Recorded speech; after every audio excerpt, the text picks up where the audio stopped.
Imagine you open a world map, and where America has always been, there's just water, an endless blue ocean. No United States, no Hollywood, no dollar. What would our world look like? Stay, because the answer will surprise you far more than you think. The North American continent covers more than 24 million square kilometers. Add South America, and that's already over 42 million. Try to picture that number. That's nearly a third of all the land on the planet. A massive double continent standing between two oceans like a wall between two worlds. And it's precisely this wall that, over the last 5 centuries, has literally rewritten the course of human civilization. But what if it never existed? What if where both Americas stand, there had always been an ocean, a continuous body of water connecting the Atlantic and the Pacific? It sounds like a fun fantasy for a boring evening. But in reality, it's a chain reaction that changes absolutely everything. The climate, trade, wars, languages, religions, technology. Even the language you're thinking in right now. Let's work through this step by step. And let's start not with people, but with nature. Because nature is the real protagonist here. The first and most important thing that changes without the American continent is the climate of the entire planet. That might sound like an exaggeration, but it's pure geography. Right now, America acts as a colossal natural dam. It prevents the waters of the Atlantic and Pacific Oceans from mixing. Because of this, each ocean develops its own currents, its own temperature patterns, its own weather systems. The Gulf Stream, the warm current that heats Western Europe, exists precisely because water bounces off the American coastline and flows northward. Without that barrier, the Gulf Stream either disappears or becomes dramatically weaker.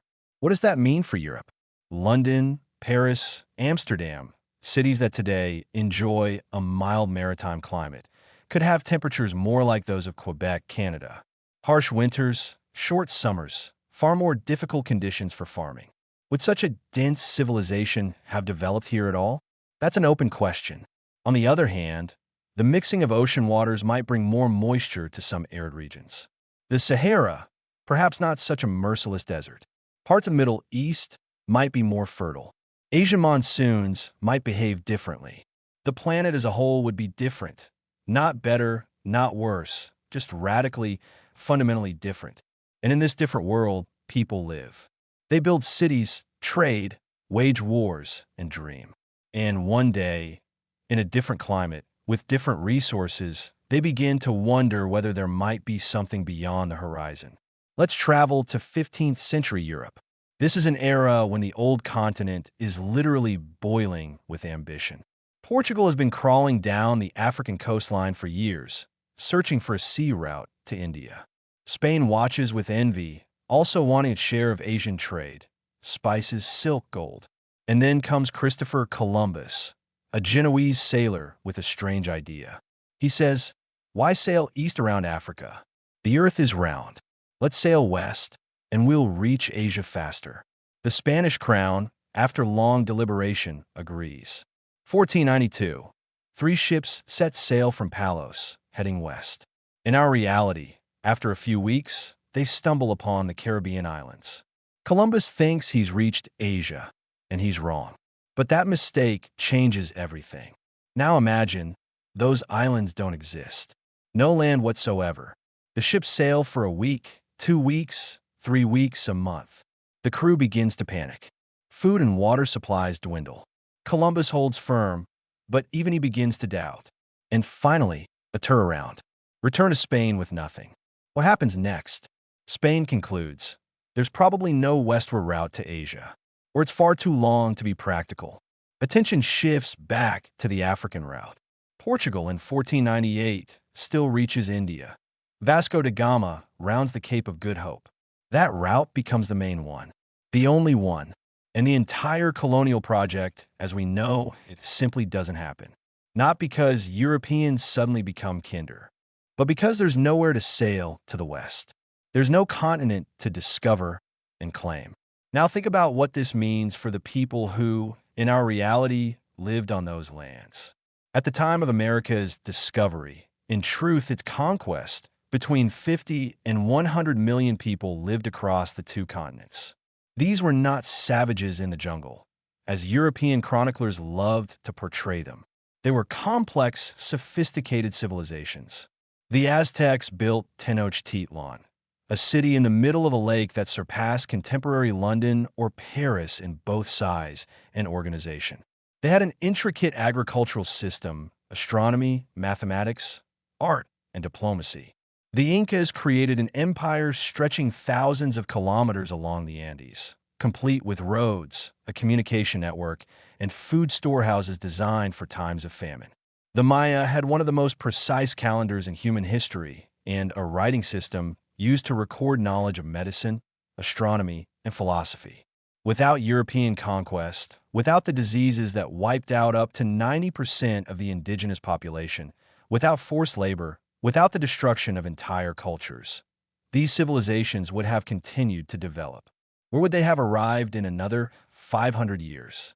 Perhaps they would have built their own ships for long-distance voyages. Perhaps they would have discovered Eurasia themselves. This is one of the greatest what-ifs in our entire story.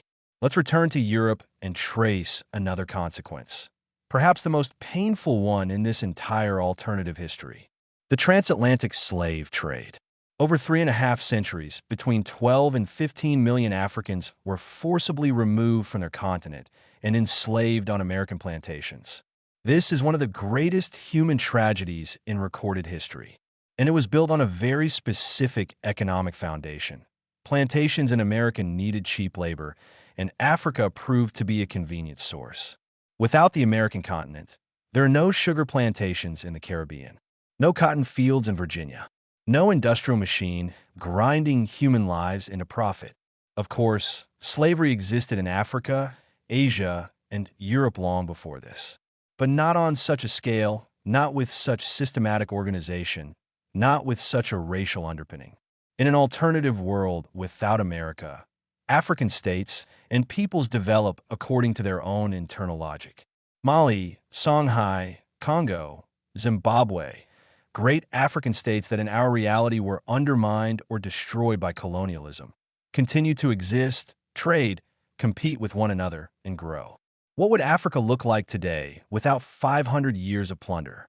Nobody knows, but certainly different. Trade. Without the American continent, the main sea route remains the one that circles Africa and leads to India and China. But there's another option that becomes far more attractive: a direct trans-Pacific route between Asia and, well, where exactly? In our alternative scenario, where America stood, there is now open ocean.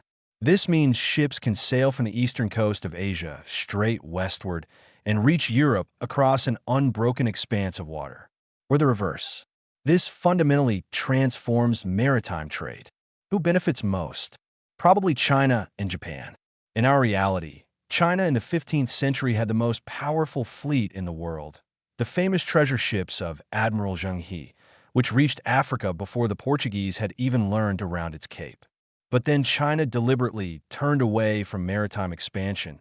It closed itself off. In an alternative world with an open ocean route between Asia and Eurasia, the incentive for maritime trade is far greater. Perhaps China doesn't close itself off. Perhaps it's Chinese ships that first crossed this new open ocean and established trading posts along the coasts of Africa and Europe. And what about Portugal, Spain, the Netherlands, the maritime empires of our reality? They certainly don't sit on their hands. But competing with Asian states that hold a geographic advantage in Pacific trade is a completely different game. Perhaps Europe remains an important player, but no longer a dominant one.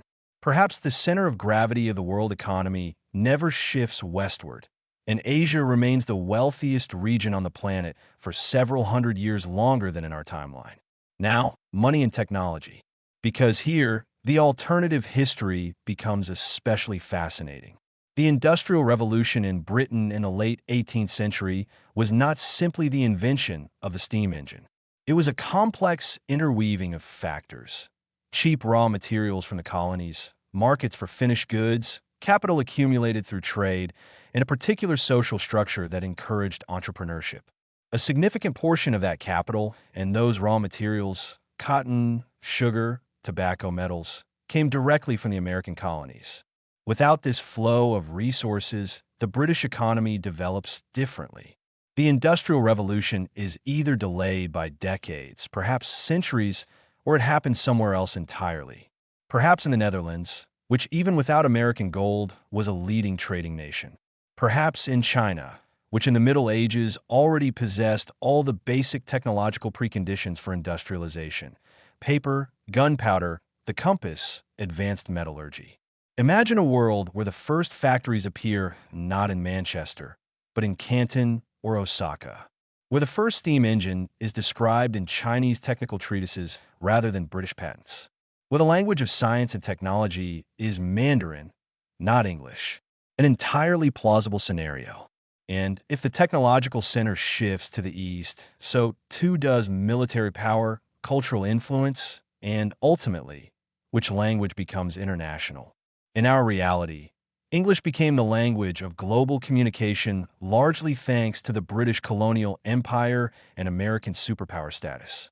In the alternative world, it could be Mandarin, Arabic, or some language we today consider merely regional. The 20th century, even if we allow that the Industrial Revolution still happens in Europe, just later, just differently, the world arrives at the 20th century in a fundamentally different state. The First World War, as we know it, might not exist at all. It emerged from a very specific balance of power between European empires, a balance that, in our reality, was defined in part by competition for colonies, among which the American ones were the most valuable. Without that factor, the tensions between states are different. The alliances are different. The trigger for war, if it arises at all, is different. And if there's no First World War, there's no chaos that gave birth to the Bolshevik Revolution in Russia. Or at least, the revolution happens under different conditions and arrives at different outcomes. No Weimar Republic crushed by reparations. No economic crisis that opened the door for Hitler. Possibly no Second World War at all. Or the reverse. Perhaps without the external stabilizer that was the United States, which in our reality entered two world conflicts and tipped the scales, Europe plunges into even longer and bloodier wars. Perhaps without American intervention, Nazi Germany wins. Perhaps the British Empire and the Soviet Union never stop fighting and exhaust each other completely. Alternative history is not necessarily kinder. It's simply different. And now, the most personal part. Culture. Hollywood. Rock and roll. Jazz. Jeans. Coca-Cola. The internet. Smartphones. All of these are American phenomena that became global. American mass culture of the 20th and 21st centuries has penetrated the entire world so thoroughly that we've stopped noticing it. We watch American films. We listen to music that was born in the American South. We wear clothing that originated as workwear for California miners. Without America, none of this exists. No Elvis, no Michael Jackson, no Beyoncé, no Marvel, no Disney. No Facebook, no Google, no iPhone. But don't rush to mourn, because in its place, something else. What music would have gone global? Perhaps Indian classical music, which carries a 1,000-year tradition and extraordinary depth. Perhaps Arab melody, which in the Middle Ages already influenced all of Eurasia. Perhaps African rhythms, without being uprooted and reforged into American blues and jazz, would have developed in entirely different directions and spread along their own path? What films would the world make? What literature would it read? What heroes would it have? These are all questions without answers, but they reveal just how deeply one absent continent could have changed who we are as cultural beings. And so we arrive at perhaps the most important question of all. In our reality, the United States of America is the first true global superpower in history. After the Second World War, it established the international order in which we still live. The dollar as the world's reserve currency, American military bases on every continent, American cultural standards as the global norm, American technology companies as the infrastructure of the entire planet. Without the American continent, none of this exists. And here the real mystery emerges. Who takes its place? Perhaps no one at all. Perhaps in the alternative world, there is no superpower, just several large regional powers balancing one another. China, a unified Europe, possibly a strong Arab federation, a great African state. Such a world would be more fragmented, but perhaps more diverse, less unified, but richer in different voices. Or perhaps China becomes the superpower. And then the question is not, what would the world look like without America, but what would the world look like under Chinese hegemony? With Chinese technological standards, Chinese financial institutions, Chinese as the international language. That, too, is an entirely different planet. Here is what strikes you most when you think through all of this. Remove one continent, and the world isn't just slightly different. It's unrecognizable. From first to last, a different climate shapes different agriculture. Different agriculture shapes different states. Different states fight different wars and forge different alliances. Different alliances determine who dominates trade. Trade determines where wealth accumulates. Wealth determines where new technologies are born. Technology determines who wins the next conflict. And so it goes, an endless chain of causes and consequences, each link leading further and further from the world we know. America, for all its contradictions, for all its crimes and all its achievements, was a catalyst. It accelerated everything, the good and the bad, colonialism and democracy, slavery and the abolition of slavery, mass destruction and mass production, Hollywood dreams and the atomic bomb. And when you imagine a world without it, you understand one very simple but profound thing. Geography is destiny. Every patch of land, every river, every mountain, every coastline, they are not merely the backdrop against which human history unfolds. They are that history. We like to think that great people change the world, but great people appear where geography allows them to appear. Where there are resources, trade routes, sheltered harbors, fertile lands. Remove a continent, and you don't just lose the land. You lose millions of lives, billions of decisions, entire civilizations.